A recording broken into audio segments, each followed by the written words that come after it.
Run steep, get high. Run flat, stay low. Run the mountain, run the road. Run past the 8-stand to the commode. Oh, run steep, get high. Run flat, stay low. One stream, two guys. Mountain Outpost. Now here's your host. Woo! Welcome to the Mountain Outpost pod. Welcome, everyone. We're back at pretty much the regularly scheduled time on Tuesday night here. This is episode 31. I'm your co-host, Jamil Curry, Jam, here with Skizzlefresh Skylar Hall. How you doing today, sir, this evening? Holding up, holding in. Always crazy times. Been very busy. We're about to have just like 6 days of rain consecutively here in the Bay Area. So it's a fun time of cross-country season for, I guess, myself, but also the kids. First time they're going to run in inclement weather tomorrow at a race. So I was trying to like mentally prepare them during the pre-race festivities today. So, dude, I'm excited. Things are a little sloppy out there. What are the cross-country courses like out there? I ran cross-country here in Arizona. We did a lot of canal paths, sometimes some desert, some golf courses. What do they have out your way in the Bay Area? We have a lot of sort of like regional park type situations. So fire roads, like double track type things that you're running on. Not too many asphalt or long stretches of asphalt. Not particularly hilly. Like most of them are pretty much just glorified track races with some grass. Tomorrow's course is actually, we have pretty much all gravel or packed dirt, which will be interesting because it's a park that they've been doing construction in for at least 5 years. So things are always moving around. So the course always has to slightly change. But when you're just making random new ditches and whatnot, what that does to how the rain's going to move off of hills and like out of the forested area to where we're actually running is going to be very interesting. So not sure what that's going to do to the footing. There's going to be a couple tight right-handers on asphalt, and so some kids might slip out on some blacktop. It's going to be mayhem. So yeah, it's fine. It's cool. We need more hay bales. We need more things to actually jump. We need more steeplechasing in cross country. That's always my push. We actually had a huge argument at the beginning of the season because the course that was hardest in our league got taken out of rotation because some folks complained that the hills were too much, even though it's like 200 total feet of climbing in a 5K, which for us is laughable. But for the kids, it's too much. And I was like, y'all just need to step your game up and do better. So whatever, it's fine. My kids are tough. They're ready. So. Good. Absolutely. Well, tonight we do really want to get into the Big's backyard. I just sent out a tweet actually that says we're going to be talking about that tonight. We are going to talk. We do like to mix things up on this show. Talk about all things running, so that'd be track, cross country, marathons, road, trail, ultra, anything and everything in between and beyond. So I would say the beyond on the far end of the spectrum is the race that just happened, the Big's backyard World Championship. Incredible stuff. We are going to talk about it. I was just watching the wrap up on the Facebook Live with Harvey Lewis, the winner, and we'll talk more about that. Just a reminder, we do stream this live to YouTube, so if you want to check in with us, I am monitoring the comments down there, so if you want to ask us any questions or chime into the discussion, feel free. We also have our Discord. Is it Air Viper running Discord, I believe? Go check out that, join it up, and we're trying to get some more discussion over there as well. So do you want to jump into some cross-country stuff first? Yeah, we'll definitely. Are you drinking tonight? Oh, yeah. I am drinking tonight because it's getting cold outside, so I had to get something to warm me up. So tonight I have the Southern Tier Warlock.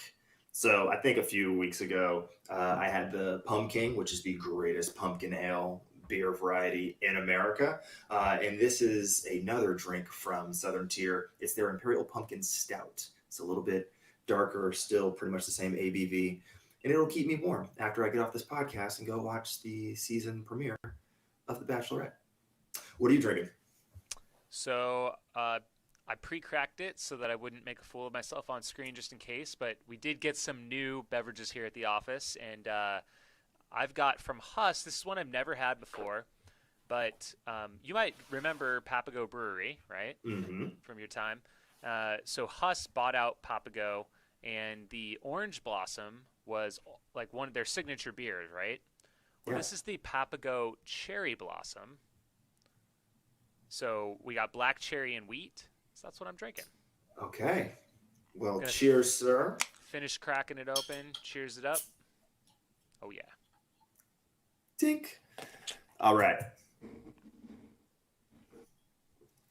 Great ASMR for the listeners at home. All right, so Jump into it. yeah, I'll jump into Run Flat News, and then we'll hop over to it's like Run Steep, I guess, but that's not really what is going to be really germane to most of your topics tonight. Yeah, but it's like it's fine. Ultra running news. Yeah.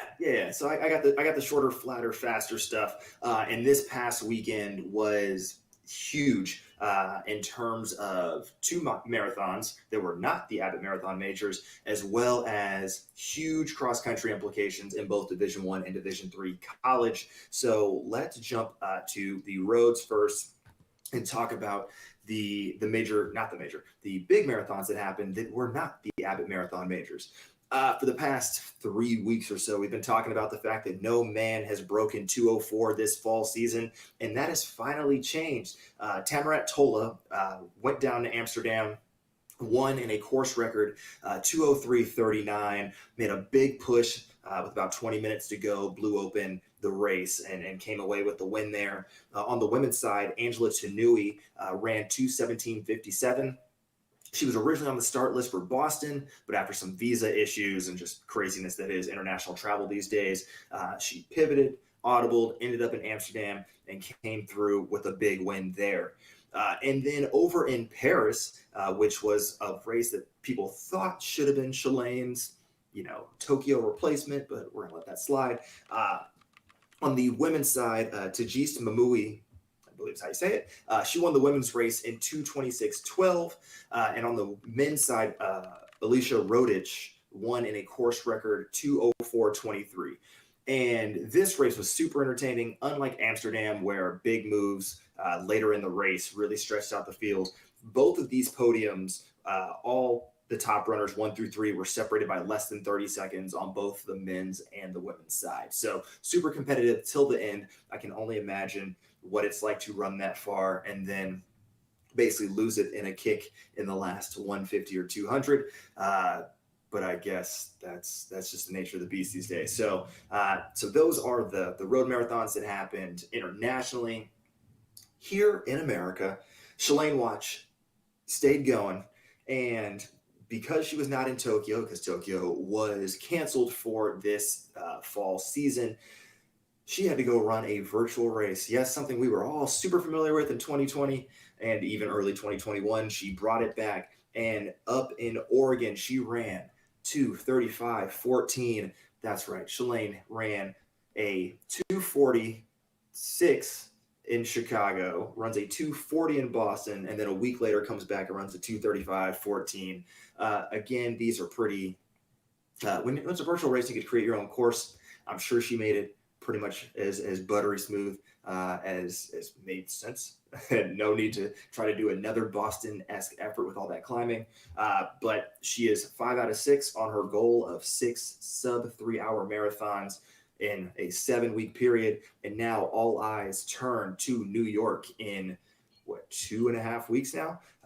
November 7th. Somebody else can do the math on that. And we'll see if she goes full send or if she just plays it conservative and tries to just her running conservatively is still probably like a 2:37 at New York, let's be real. But, does she hop in? Does she try to run like 2:25? Does she try to win the women's race? Who knows at this point? Things are crazy. Her and Des could just be like having fun, goofing around like, hey, we already ran 1:25 marathons this fall.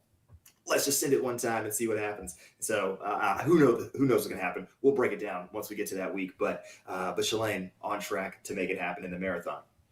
Cool. let's shorten that distance from 26 miles down to 6K and 8K, because that's what was happening on the grass this past weekend. Division I cross country, we had 2 meets with huge nationals implications. For those of you who are unfamiliar with the college cross country scene, in Division I, there are 9 regions across the country. 2 automatic qualifiers out of regional meets make it to nationals, and then everything else is basically who have you beat in the postseason and can you get pushed into the national meet until they fill out the full field of 31 teams, which means when you have major meets with a lot of ranked teams, the more people you beat in that meet, the better your chances of qualifying for that national meet, even if you don't take the top 2 spots at regionals. So huge issue, and a lot of big teams came out to play this past weekend. We had 2 meets, one at Florida State University, which is actually home of the Division I National Cross Country Championships in November. I believe it's November 22nd. Could be the 20th. It's always flips between Saturday and Monday, so I'll double check that. And then we had a second meet, the Nuttycombe Invite up in Wisconsin. FSU, faster, flatter, but just straight grass, well-groomed track meet. Nuttycombe, a little bit hillier, known to favor strength-based runners. So let's break down what happened at Florida State first. On the men's side, you had NAU come out and just dominate on the men's side, scored 64 points. They had a spread of 31 seconds between their first and fifth runner. A true freshman was their 7th man. He was, clearly trying to work through a couple issues. So if he can speed up, they got a good 6-7. They can step up and support. But when you win by over 60 points in a pre-national meet against 7 other ranked squads, you're pretty much set up for success. So NAU doing what they do best. Second place, Colorado. A big run for them. 38-second spread. And third was Arkansas. So Colorado came in ranked 7th nationally. Arkansas came in ranked 8th. BYU, a surprising 4th place finish.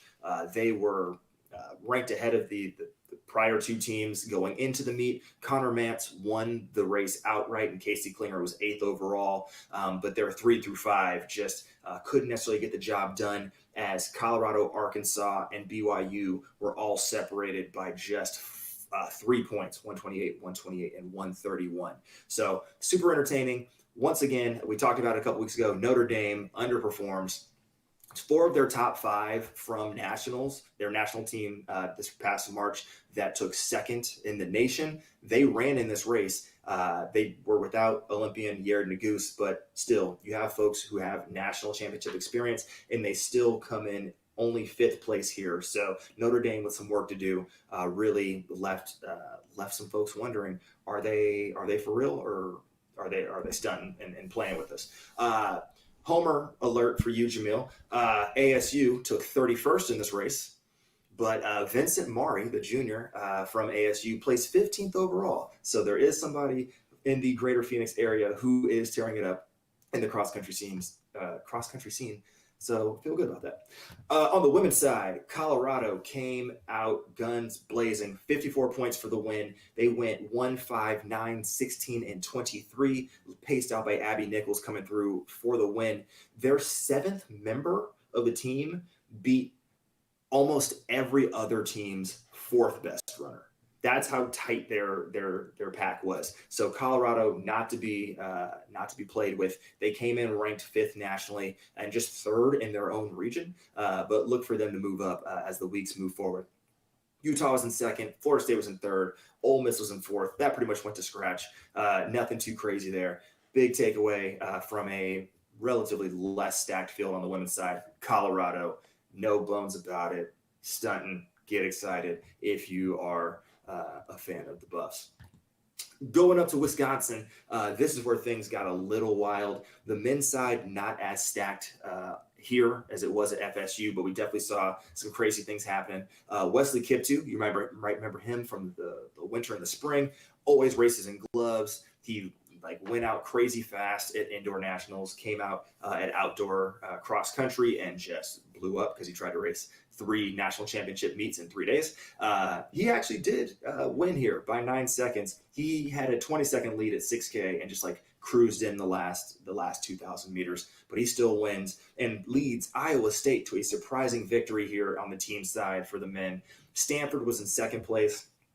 They were third ranked nationally coming in. So a good showing for them. Obviously, they would have liked to beat Iowa State. But when you have 5 of your 6 runners at Stanford who are they're freshmen or they have freshman eligibility, this bodes very well for them to be able to threaten NAU, if not this year, for the next 3 to 4 years as well.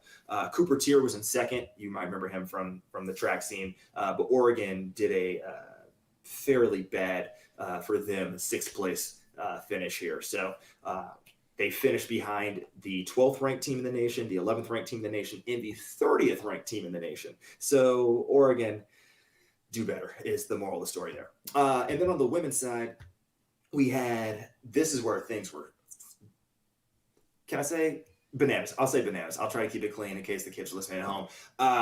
NC State and BYU had been tied basically in the rankings all season. The coaches just gave NC State the like nod, last week. All 3 of those teams show up to Nutty Cone and nothing goes according to plan. New Mexico, the 3rd ranked team, comes out for the win with an 18-second spread. Their whole team is just all together. This team went 12, 15, 16, 24, 26 for the win, to win by 9 points over second place NC State and third place BYU. Now, NC State didn't have Hannah Steelman. BYU wasn't running Whitney Orton, so they have some big guns. They can come in and upset the apple cart come nationals. But in terms of getting a big win and confidence boosting, New Mexico is ready to rock. New Mexico also won the women's race in the open. So like the JV race, which means they have depth that they can fill in. So if any of these women end up getting hurt or injured or anything like that, then they can slide in. So big Division I implications, craziness. Polls are going to be moving around. And in 2 weeks' time, when we have conference, it's going to be really important to watch who beats who, because then we start factoring out like who's for real at regionals and where some of these wins and losses going to potentially affect if people end up even making that national meet. Whew. All right, D3. Yeah, I'm here. Drink. Whew. Take a drink. All right, we're back. So D3, slightly different qualifying system for nationals. 10 regions, 1 automatic qualifier. Everything else, coach's decision, coach's poll. So at least Division I is based on like who you've beaten before, like you get a win. So, if you beat a team that qualified for nationals, you get a win, and then like that allows you to get pushed in. It's a whole thing. Division I, they basically just look at the list like, okay, who should we put in next? It's not the best system, to say the least. But since only 1 team automatically qualifies, weekends like this, interregional weekend, super important because your conference might not necessarily have a ton of depth where you can face another good team and really argue your case. Same thing for regionals. So at Augustana, we had the number 1 and number 2 nationally ranked programs, Wartburg and Pomona-Pitzer, go head to head, which is great because Pomona-Pitzer isn't even in the region that Augustana was hosting. They traveled to legitimately take on the top team, and it did not disappoint. Wartburg came out on top over Pomona-Pitzer, 39 points to 46. Wartburg had a 30-second spread, and they were led by the top 2 finishers in the race overall. And Pomona-Pitzer had a 20-second spread, so just like super tight. So these teams super set up for success at nationals, because if you can pack in well when the conditions get super sloppy, that means you can pick off a lot of people late in that race. North Central was third on the men's side with 120 points. Otterbein was fourth with 121 points, and WashU was fifth with 122 points. Yeah, that got really fun.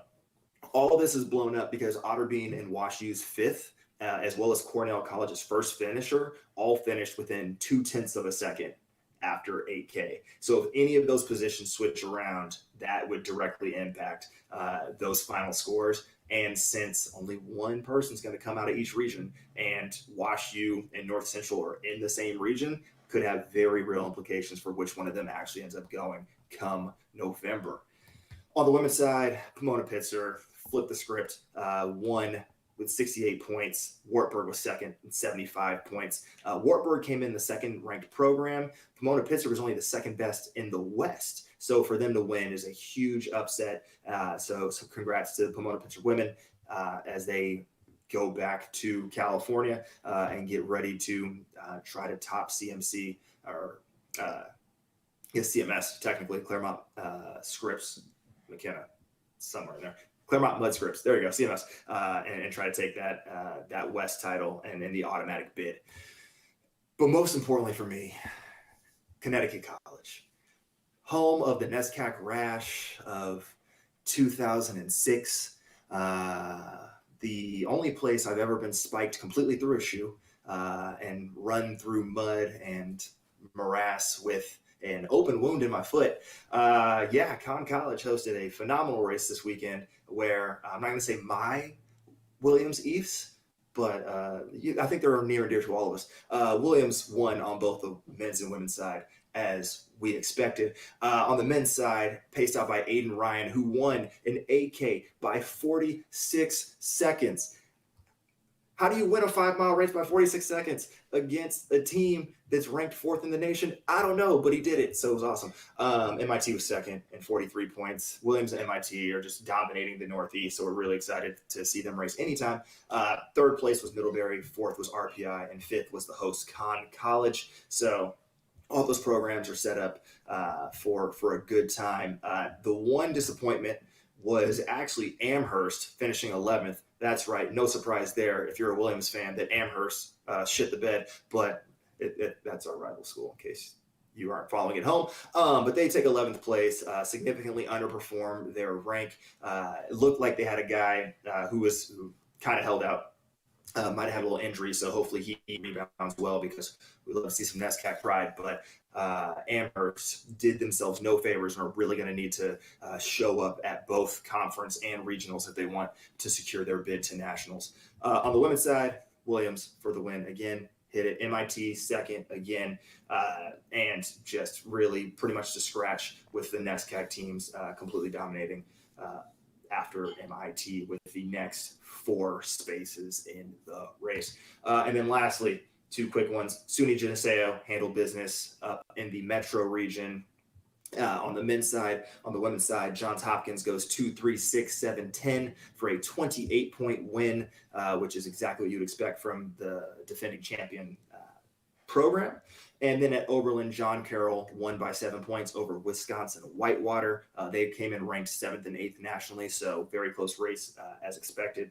So looking forward to see that battle again. Then on the women's side, Carnegie Mellon for the win over Allegheny, and Evie Butelmeyer for the win in a 6K by 31 seconds. That's right, a 3 3/4 miles race that she won by 31 seconds. So if you're looking for an individual to watch on the women's side, Evie Butelmeyer is your person from Treen. That's it. That's cross-country rundown in a nutshell. Time for a drink. Take a drink. We do have a question from the chat. They're jumping straight past cross country and going to, what is your A goal for NYC? Wow. Okay. I was not prepared for that pivot. That's a good question. This might slide depending on how the next couple of weeks go, but I mean, ultimately try the PR, right? I think coming out of Boston, if you take that as a pretty good long tempo run, for lack of a better sort of interpretation of that experience. Legs are clearly strong. I definitely need to get a bit more hill running in so that once I get back from New York, I'm ready for quad. So that should bode well for the bridges. And then we just got to send it. So A goal would be obviously PR, which would be, 252 or sub 252. B goal, I mean, would probably be sub 3, just to sort of continue to check that box of having a sub 3 marathon each year that races actually happen. But honestly, it's just gonna be fun. Boston was such an atmosphere and a hype train that I'm just excited to get out there. It's not a course that's built for speed. Doesn't mean I'm not going to race it hard. If anything, those courses usually favor me. They have since my own cross country days. The harder the better. So yeah, man, just gonna go full send, and then as soon as I finish in Central Park, try to find a good bar to watch some football and just enjoy the rest of the trip. Legit. Should we touch on some stuff that happened this past weekend in the ultra scene? I think that's what the people want. And then we'll talk about something this weekend. Obviously, I guess we could just jump right into Biggs. I know there's a lot of people here in the chat probably want to talk about that. So Biggs Backyard 2021. Most people probably know the format, but if not, it's a last person standing where you have to run, walk, crawl, whatever, 4.1667 miles every hour. You start on the top of each hour. You have to finish before the hour is up and line up again. And why is it 4.1667? Well, that's the pace you need to do 100 miles in 24 hours. So every single day equals 100 miles. And this is something, it's a kind of an idea that Laz came up with really a long time ago. I think when he was a kid, and now it has kind of like evolved into this ridiculous thing where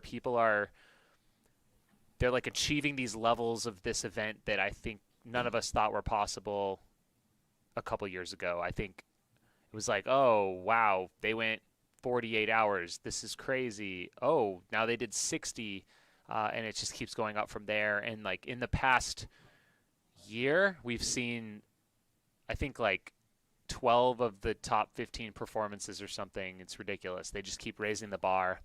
And so highly anticipated this weekend, as it was the return of Biggs. There are now qualifier races all across the world, and they call them, maybe unfortunately, they also call them golden ticket races. It's a term that's, maybe a bit overused, but you get the idea.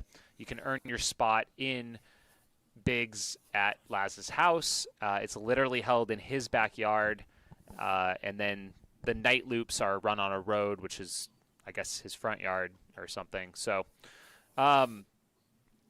yeah, last year was due to the pandemic. They had races all around the world. So those in Tennessee were competing against those in Belgium and France and Japan and Mexico and everywhere else. And the interesting part of this is you can only continue going like one lap more than your fellow competitors. And so last year, that was an interesting piece of it. If there was only one person left in a given country, they had to bow out, essentially. Anyways, so fast forward, here we are. This year's edition, it started Saturday morning in Tennessee. This is Tuesday night, and they just finished. So that's a long time. And it turns out that there were 3 runners that were going all the way until they broke the previous record. So a year ago during this event, it was Courtney Dauwalter and then Harvey Lewis. I believe Courtney did 68 yards. They call them yards every hour. So 68 yards, 200 and some odd miles, 70 miles. And Harvey was the assist runner. So he's the runner-up. He dropped out. And a couple Belgium runners continued on. Courtney had to stop because Harvey stopped. And the Belgium runners did 71, I believe it was, before that one of them stopped. And then, or maybe it was 75, I'm sorry. I believe it was 75. And then since then, in 2021, at one of the qualifying races, someone went 81 yards. And that was the new record before this weekend. And so we had 3 runners. It was down to 3. Harvey... Shoot, I should get the names. I apologize.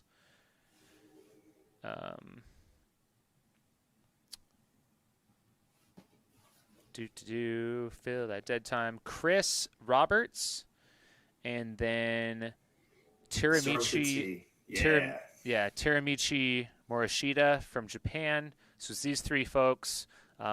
They were going at it. It was pretty incredible to watch. So they were, breaking the record they were on their day laps. They were on the trail in the backyard, and I tuned in off and on throughout the day, and there were times when Harvey and I believe Tiramichi,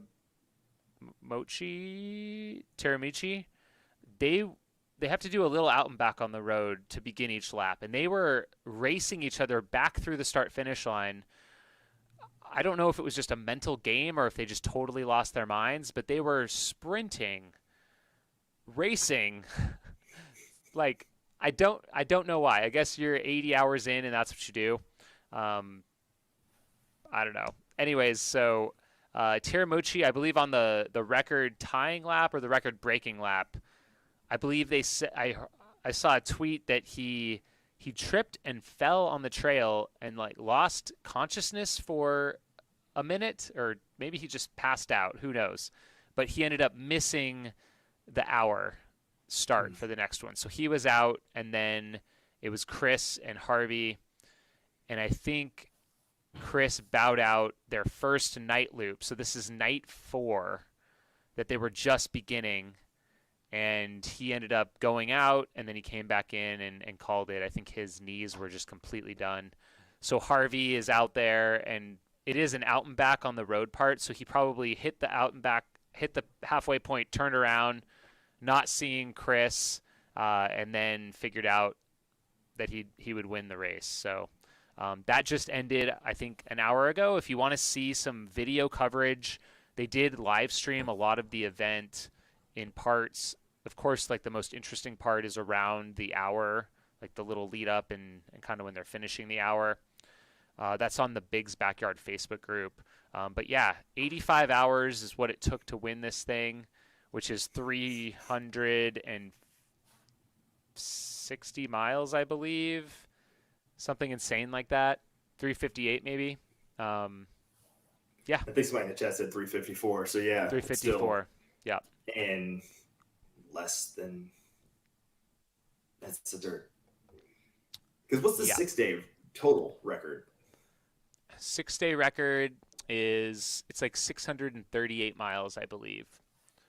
So obviously, every day that passes is 100 miles. So if they would have made it to day 4, 96 hours, it would have been 400. So it's funny because early on, like 100, and you can't go any faster. So 100 miles in the first 24 hours, not saying everyone can do that, but I would say most runners could probably do that on a relatively flat course, especially you have the breaks. I think most of the field that was entered at Bigs this year did that. There's like 36 starters. I think like 30 or something did the 100 miles in 24 hours. And then I think a dozen did 200 miles in 48 hours. And then it started to whittle down from there. But yeah, I know that a lot of people in their minds, a lot of these competitors are like have that 100, like just the triple digits in their mind. Like 100 yards is like, it's there for the taking right now. And it's interesting because, just a year ago, the record was 68. And then we saw Carl do 75 and then 81. Now 85, it's like it jumped up a lot. And they had 3 people all the way to the record now. So they just keep pushing it. And I wouldn't be surprised if we see 100 next year. I mean, that was like the real prediction that we had on last week's show, is that we would see a record. It was just a matter of how much. Yeah. And, with the increased focus on this format and the more opportunities to practice it, because we have the golden ticket races, we have so many other this popping up, like to be able to dial that in means that this should be blown out of the water in the next year or two again. It's just a matter of the right conditions and the right field to allow it to, because again, you need a second who's there to push the whole way, because you don't have the luxury of, I'm just going to do an extra 15 on my own because I feel like it. Yeah, it's still a relatively young format. I mean, I think that he created the event maybe 10 years ago. So I think people are learning a lot right now. Obviously, solving the sleep piece of it is important, but I mean, there's folks in the 6-day race that hardly sleep at all. Like they may not sleep for more than 10 minutes at a time. So, I mean, Harvey, it looked like he could have kept going this time. That's usually how it goes. Like the person that is forced to stop, they're not at their absolute limit when they are forced to stop. Like maybe Harvey had another 4, 6, 8, 10 hours in him. Who knows? And then we're right up there. Like we're getting close to 90. And you know, Chris's knees took him out, but you know, next time we might see 5 or 6 people make it to 80 plus hours, and then it just kind of keeps leveling up from there. Absolutely. And I mean, you know, thinking it through, some of the other big names, you know, Courtney, Maggie, you know, if they went into one of these fresh, having not raced, you know, in Courtney's case, having not done UTMB, just what, a month and a half ago, you know, who knows what she would be able to bring to the table at full force. So, you know, I don't think it's in her financial best interest to skip UTMB to do Big's Backyard, probably from a contract standpoint. But if she did come that being said, Solomon's sponsored Bigs this year. This is true. So maybe that becomes the priority next year.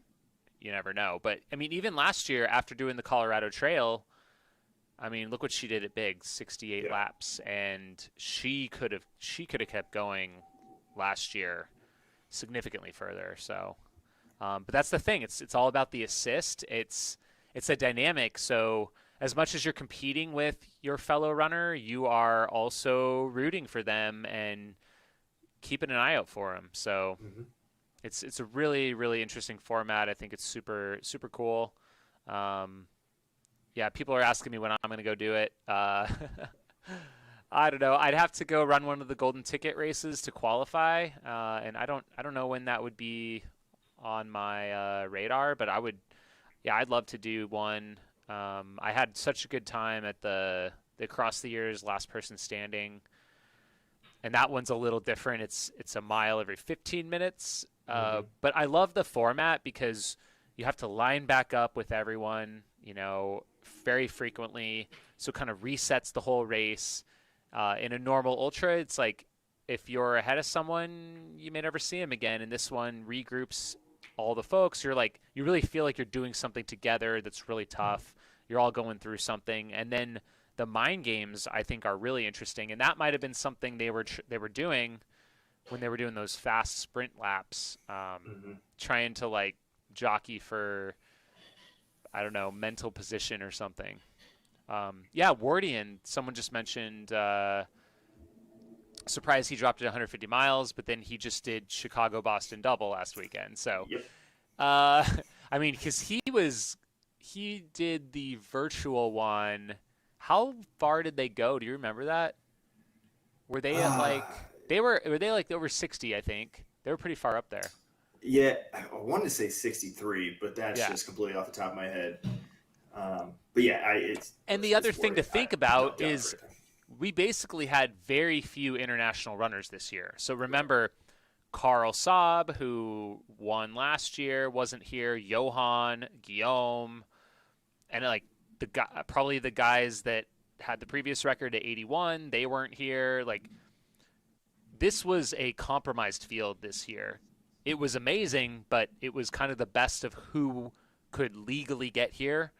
Not with open borders and everyone who was duly qualified. So I think next year's going to be the one to watch. And damn, I'm going to try my best to be there to help, probably with coverage or whatever they would need help. I would just go and I would commentate, whatever, help film loops. I don't care. It'd be super fun. So Solomon, call me up. Let's do it. Send me to Tennessee. Let's do it. You do love hanging out with Laz in Tennessee, so I suppose absolutely probably could be done. Yeah, I mean it's insane to think through just how far, just like the evolution of ultra running in the populace, like in the public space, has become, right? Because everybody was surprised by just the 200 milers and Barkley. It feels like 6-7 years ago. Everybody's just like, have you seen this documentary on Netflix? Like, did you hear that Courtney was on this Joe Rogan podcast? And now we got everybody and their mom coming out trying to run 300, 400, 500 miles in their backyard hour after hour. Like, and like, that's a normal thing that people who aren't really running fans are sort of starting to key into, like not just in corners of social media. So it's just cool to see how that is coming more into the reality as well. I don't think we're going to see a bunch of like college track phenoms go that route. They'll probably stop the marathon and maybe some light trail stuff. But yeah, the fact that that's becoming a conversation point that folks are having, just the stupidity of ultra runners doing these types of challenges is pretty badass. Yep. Yeah, I mean, I think this is definitely one of the most interesting kind of current formats, and I think we need this. We need this in the sport. We need new things to keep people engaged and pushing their limits and redefining what's possible out here in the sport. So yeah, it's going to be fun to watch. Yeah, and it's funny because it recalibrates when you start talking about numbers of hours or quote unquote yards instead of miles. It's like, oh yeah, 100 yards, which equals 4 point something. It's insane. I wonder if now this is generically philosophical, so ride with me on this one. We talk so much about the folks who are winning races in any number of distances, ultras, marathons, shorter. But we also hear elites who are saying, like, I'm most impressed by the age groupers and the mid backpackers because they're out there for 28, 30 hours in a 100 miler or, 48 hours or whatever it might be, a whole 5-6 days during a 200 miler. Because this is an hour or in a time-based format, like, is it almost I'm not saying easier, but like a more convenient on-ramp for folks who don't have that elite level speed to be like, hey, like, here's a weird ultra race that like I could excel at, because it's not about being the fastest person. It's about being the most consistent over a long duration, which if you're grinding at the back of a 200-mile race might be you. Are we actually sort of tapping into what might be the most accepting mid to backpacker format? Is this a thing that we should be hyping up and trying to promote more? That's exactly what it is. And that's what Laz says too. It's like, you don't have to be a speedster here. All you have to do is basically 4 miles an hour. It's a hike, kind of like, it's a fast walk. You can do a lap with a fast walk.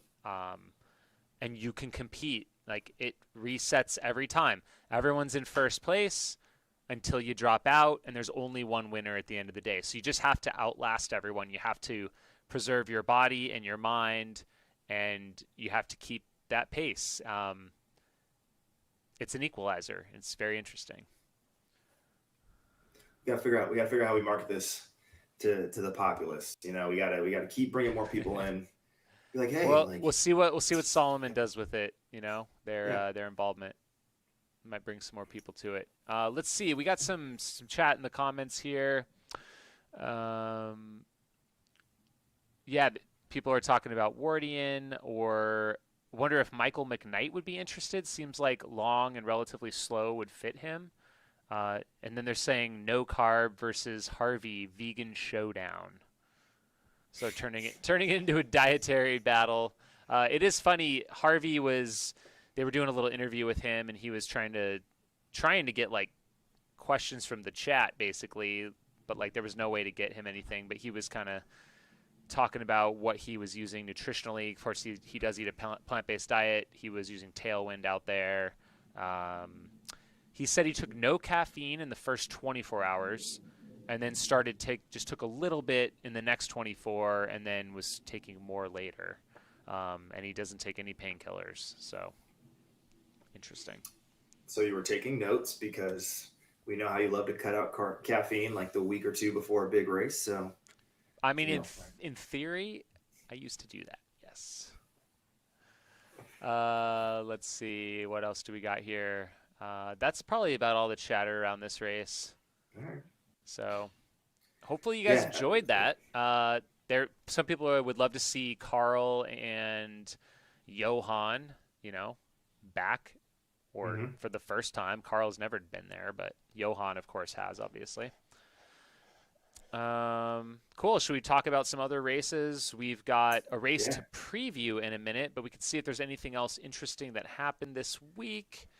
I had the little recap pulled up here. There was a handful of races, actually a lot of international races, and there's also a handful of ones just kind of scattered around the U.S. I would say overall, well, Squamish was one I saw. So the Squamish 50-50 in British Columbia, Gary Robbins race. Did you see this at all? There was an atmospheric river event. So 6 inches of rain in 28 hours. No. Yeah. And they held the race. Like they got it off okay. So it's kind of interesting where like maybe if there was 6 inches of rain here in Phoenix, like we would not be going anywhere. Everything We was would, shut down. The yeah. 10 flooded last time that happened. It doesn't even take 6. Like if we got 3 in 24 hours, it would be pandemonium. Like we just can't handle that much water. Whereas up there, I guess they can, throw on some gloves, throw on your jacket, your ground can absorb it. I don't know what's happening, but yeah, they held their 50-mile followed by their 50K. They actually had a live stream at the finish line too. They had some people commentating there at the finish, so shout out to them for doing that. It looks like Anne-Marie Madden was the women's winner, and we had Mike Siddick and Nick Elson for the men. They were about 2 hours faster than the women's winner there. Handful of international races. Cappadocia Ultra Trail, I think that's an Ultra Trail World Tour race. There's Penigolosa Trail. I'm not going to go too much into those as, like, honestly, I don't know who the winners even were. There was another Golden Trail Series race. I think this is right before the championship. Mm-hmm. So this must have been the final. It's in El Hierro, the one race, Canary Islands. And Maud Mathis won. She's like typically wins those, I feel like. And then Francesco Pupi of Italy. he won. You win names, man. It's not good. Thibault Thronian of France was second. So I think I saw that that final, I think, is coming up maybe this weekend. I saw Kieran from the U.S. is already over there. Shout out to him. But this weekend, we actually have, I think some people missed this announcement, actually. And maybe it was our fault for, not having Mountain Outhouse News and not having this podcast consistently over the summer. Oh. Okay, cool. Now, which you said hour, and you said Mountain House News. That's your fault. The pod. Yeah, that's my. That one. Okay. Cool. That we're and cool, well, like this channel, like we have not been the most consistent thing, and because of that, people are in the dark. Apparently, I did not realize this, but I think when I was in Canada, I was talking to a couple folks, and they did not know that UTMB is a golden ticket race for Western States 100. So everyone who's watching, however many of you, 30 maybe. There are now Western States qualifiers that are in the summer and fall before Western States. You have UTMB, you have Grand Trail des Templiers. That's how I'm going to pronounce it. Templier. I said that earlier the proper way. Anyways, so we have that, and then we're following up with Javelin 100. So we've got 3 chances to get a golden ticket in 2021 for 2022. And then, of course, we kick it off with Bandera. Then we've got Black Canyon and Tarawera on the same day, I think. And then we got Canyons 100K. So a lot of golden tickets going on right now. The original golden ticket. So obviously Javelin, a 100-miler. Historically, the rest of the golden ticket races are the traditional 5. They've always been sort of like 50-mile or 100K. UTMB, obviously, also a 100-plus miler. Right. This simply is it 100 miles as well, or is it a little bit shorter? It is I believe the 108K for the golden Okay. tickets. All right. So we still have it new for 2022, 2 100-mile plus opportunities to qualify in. And Yep. then for, obviously, this is a ridiculous mountain race of sorts. And then you have your sort of faster American-based races that we've come to know and love. Well, three international races, which is brand new. Like, there's never been Right. a chance to qualify via golden ticket internationally. And where are all these tickets coming from? They're coming from the dissolution of the Ultra Trail World Tour. So that's ending this year. And so these spots were then transferred to these other races. So who's running Grand Trail des Templiers in France this weekend? And who might end up with spots in Western States? Azara Garcia of Spain. You may know her as Azara Storm, I think, on Instagram. But she just won the Ultra Pyrenees 100K, which was a few weeks ago. That's the same race that Killian won. Has like 21,000 feet of climbing in Spain. And watch out for her. So that'll be pretty exciting. Ida Nelson from Sweden she's back. She had, I think, a couple tough years. She had some injuries, I think a surgery even. But she's kind of returning to form, and so we'll see how she does out there. And let's see who else I recognize. Ingvild Kaspersen. I remember she was competing in the Golden Trail Series a couple years ago, and she's from Norway as well. She'll be running. Let's see. I don't know a lot of these other names. Joe Meek, British runner. She's been on mountain trail championship teams before. Mm-hmm. Let's see. Natalie Mauclair. I recognize that name. She's a French runner. She won 2015 UTMB. That's probably why I know the name. And she's done well there a number of years. She was also third at Hard Rock. Man, there's a lot of people in this. It's pretty stacked. Okay, top men. Here we go. Sebastian Spieler. He won the last edition of the North Face 50 Mile, and he also got second at Lake Sonoma. And so he is running. A lot of these other names I don't know. Andy Simmons. He's a British runner living in France. He was fifth place at 2019 UTMB. Looks like Darren Thomas was signed up, but he's going to be racing in the Azores instead for the Golden Trail World Series, which makes a lot of sense. He qualified after Broken Arrow, and he will be lining up at Black Canyon in February. So you'll be seeing more of Darren, that's for sure. But he was like 2 seconds behind Joe Gray at Broken Arrow, 25K, 26K, whatever it is. Robbie Simpson. He placed second at OCC before. Just kind of going through the list here. Johan Lantz, one of our Swedish friends, is out there running. And man, there's just a bunch more names that I have no clue who these people are. So that's going to wrap it up. There's definitely some names that we know and we've seen and they've raced around. So we will recap that next week, whoever gets those tickets. Yeah, next week's going to be a big show because we got to recap that. We got to recap Grand Raid, just like broadly. That's right. We can obviously preview it slightly here. And then we got to preview Javelin 100. So for any Javeliner-based questions that may be popping up in the chat, hold on to those or drop them into the Discord so that we can have them ready to knock out on next Tuesday's show because that's right. Golden tickets are coming back to Arizona Halloween weekend. Yep, absolutely. Oh, I did want to shout out, this is kind of off topic, but I wanted to get it in there. Did you see that Sage Canada and Sandy Nypaver, their apartment and all of their possessions burned this morning in Boulder? So just like sending thoughts out to them. That is, sad to see. Glad everyone was okay and got out of there. But yeah, definitely a tough thing to wake up to. It's crazy. Yeah, I only saw it because of Strava and them posting about it there. But that it's one of those things you can never prepare for.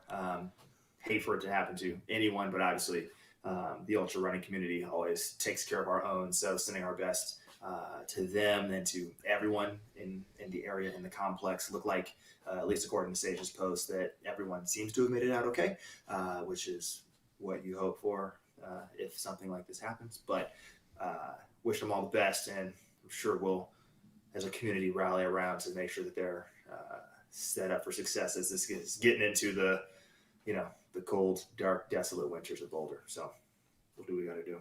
Absolutely. What else do you want to cover? So I want to get your opinion on something. I don't know if you've seen this yet, but sort of fan favorite, I think, friend of the pod, definitely. Our boy Taggart had a very interesting Instagram post earlier this week, which I'm sure you probably saw. Yep. He's obviously had big goals, was going for the 100-mile record for a bit there. Took a big swing at it this past spring. This summer. That's summer, I guess. And then all of a sudden this week pops up and says, my heart's not in the trails right now. I'm going back to the roads. I'm going back to marathoning and trying to hit this OTQ. So, I mean, he had just done a pretty prominent podcast with Debo like 3 weeks ago, talking about all of his ambitious goals that he had in the ultra scene. And now he's pivoting, totally switching paths, going back down to the road distance. So obviously different circumstances. Wish him all the best. It'll be interesting to follow his journey moving forward. But one of the brightest stars in ultra running, at least one of the more controversial folks since Walmsley's initial hop in to the ultra scene. He's heading back to the roads for a little bit. So. Well, I would say, I don't know if it's like trail specifically, because he's more of a road treadmill runner, I guess. But ultra distance. Yeah, he basically like announced his retirement from ultras in an Instagram post. So I think he had a year. Like he lasted maybe less than a year, I think, in reality, from his launch at Tunnel Hill, I think a year ago. So yeah, like, I guess sad or disappointing to see, because it was so exciting to see a guy come onto the scene with like his work ethic and dedication, his insane training volume and mileage. Yeah, it was something different and exciting that is always, you love to see it. But I guess it's not totally surprising. I mean, the amount of work he put in the last year is just totally wild, and I can understand like not being able to sustain that for very long, and I would say I wouldn't count him out forever. You never know. Like people weave in, they weave out.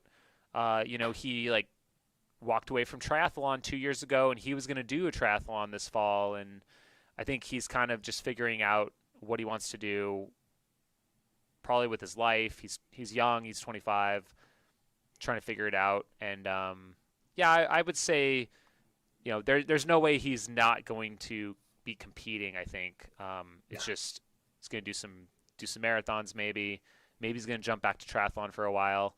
Wouldn't be surprised if he gets the bug, comes back in a couple years with some more experience under the belt, and he doesn't even need to run quite as much, but I'm sure he could still crush it. He's got talent. He's got work ethic. So, all the best to him. I'm sure I'll keep in touch with him. But, yeah, I did get the text before he made that announcement a few days ago that he had to withdraw from Desert Solstice. So, yeah, he's gonna be one to watch. If he does actually go back to triathlons, it's gonna be fun because from a personality standpoint, like we have like the Lionel Sanders, Sam Longs of the world. If he starts creating content and goes all in on triathlon, it is going to be spectacular to watch. So I would almost hope he goes that route instead of just just running marathons, whatever. But yeah, it'd be good. I'd love to see it. Love to see it. Dude's hilarious. Absolutely. So, should we just keep the theme of bummers going? Yeah, bummers. So didn't bring it up on our sort of secret pod last week. Crazy story out of Kenya.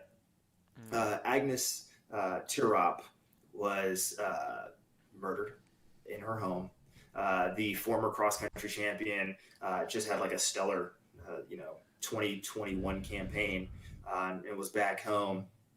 And like off the jump, everyone was just like, "Oh, her husband did it," and so he's been in court this week. But just a brutal murder, domestic violence incident of a rising star in Kenya. So obviously, I want to send our best to the entire Kenyan Athletics Federation and all their loved ones, her loved ones, and just a test and just sort of like it's almost PSA. It's been a weird year and a half. A lot more people have been just like isolated. A lot more domestic violence has been swept under the rug because folks were sort of staying at home and not going out, and weren't able to converse, or you wouldn't necessarily see the signs of someone potentially having been abused or not taken care of. And so obviously want to just put it out there. If you or someone you know is a victim, there are resources, there are confidential resources, there are ways to assist those folks in a way that we ultimately, can set them up for safety. So just never a bad time to know what those resources are and be able to refer someone there. So highly encourage you, if you're here in America, we have a whole host of resources. I'll drop a bunch into the Discord after this conversation is over. But just want to make sure that, hey, look out for yourself, your community, and others. And much like everything else, if you see something, say something. So just super tragic, but just want to put out that reminder. This is all too common, and it's one of those things that it takes all of us to put folks in check and take care of the folks that we know and love. Absolutely. Thank you. Word. All right, we got to pivot. That was. I'm sorry. We were cool, and then we just nose bombed. We got to recover. We got to bounce back. Dude. Okay, so let's pivot completely. Do we have plans for Javelina weekend? Me and you. We're gonna cross paths. We're gonna be in person. We're gonna be, I'm assuming, commentating in the booth together. Much like we're Black Canyon. Yeah. But I have no idea what the hell the plan is, because you texted me and asked me what the hell I was doing, and then you didn't text me after that. So what are we doing? Well, that's because we were finishing making the plan. So you and I are we're gonna kick things off. We're gonna open the show. So we're gonna be in the studio. So I'm gonna make you get up early and come on down. Yay. It's fine. I mean, so much coffee. We're gonna drink so much coffee that day. Yeah. We'll probably get a spread. We should definitely get a spread. That's a good idea. I'm gonna have to work on that. We're gonna get all the stuff. We're going to kick off the show, so I guess we're going live at 5 a.m. 5 a.m. Saturday, October 30th. Yep. Cool. I mean, if you want someone else to kick it off with me, you can roll in at 7 if you want. I don't care. It's up to you. It's fine. It's going to be, yeah. We're going to kick it off, and I think we'll spend the morning maybe until early afternoon just hanging right here where I'm sitting. Watching the first couple laps of the Javelin 100 take place. And then I believe you are heading to a concert. I'm going to be heading to McDowell Mountain Regional Park, and we will, I think, reconvene at some point out there. Mm-hmm. Yeah, no, I'll eventually be on the decks. I'll be on the wheels of steel, the 1s and 2s, rocking Javelin headquarters through the night. Do you know what time you're getting out there, or are you just going to see however long the concert ends? Yeah. Don't get me wrong, I love you guys, but I also love Mayor Hawthorne, so I will be enjoying that concert and then driving safely at a completely legal speed from downtown Phoenix to McDowell Mountain Regional Park. I would imagine it's got to be by midnight, though, right? And we're just all night long. So, but yeah, my plan, I'm going to be out there for a while, and then at some point make my way back to the studio to relieve the crew. Or just be here, in technical capacity to assist and I'll probably end up closing out the show, taking over for like second sunrise to the end, doing some more commentary. Yeah, that's the plan at this point.